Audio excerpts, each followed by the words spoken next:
घरे जाना तारे चिकू भाई का रे हमनी के गांव में सत गोबर हो गइल बड़ी स तो कब नहीं के जानती बहुते हो गइल बड़ी सर भाई कह मत कतना हो गइल बड़ी सन तेरा बहिन से तो हमनी से कोनो पटते नहीं किसन ई सब बेटी छिनरी दूसरा दूसरा लइका से फसर रहता है दूसर गांव के तब का हम ललवा के बेटिया के देखते पड़े अरे भाई देखता है नु और बहिन से तो जींस टॉप मार के चलती है वो हाफ बंडी वाला रे साला कोनो लइका फिदा हो दिए सरे देखिए के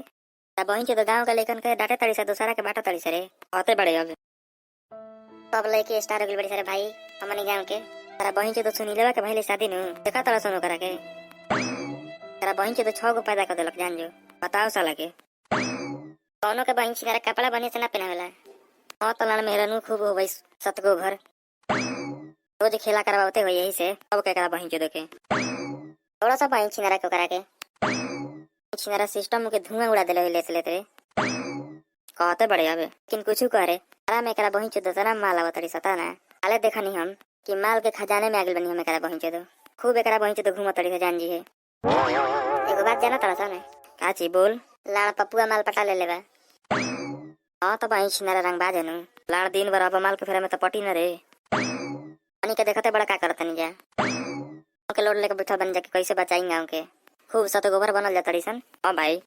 चिकू भाई तोर तो भैया के साले आइले रे हां भाई आइल बिया मजाक उजाक नहीं करत वैसे ते ना मजाक करे के बा काहे रे असही मनु ना करला जाके सरू टराई मारेला तो भाई टराई मार एक बार जाता नहीं कहत तो मारा तन टराई क्या कहतिया जो भाई साले आइले बिया तब करे एक बार जाता नहीं बड़ा तरह से कहे एक बार चलता नहीं आ चिकू भाई के सेटिंग हो जाए तो हमरो हो जाई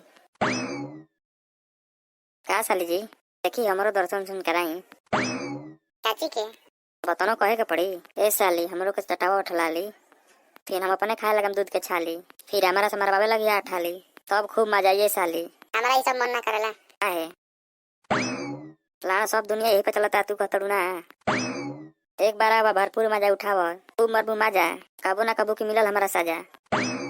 तो जान दे तो जानता का करी लोग का जान के झांट करी सब कोई तो मजे करता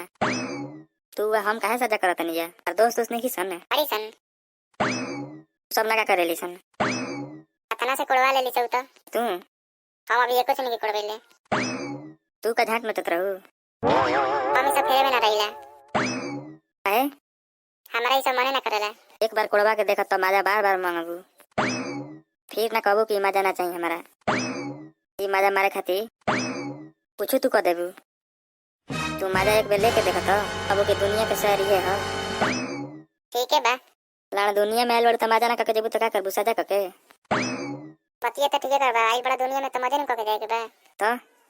कोनो दोस्त थवा नु हां बाड़ी सन तो सोनू भाई बा ओकर सेटिंग करा दिया तो ठीक बा जाते हैं तने काम बाएगो बाहरी ठीक बा जा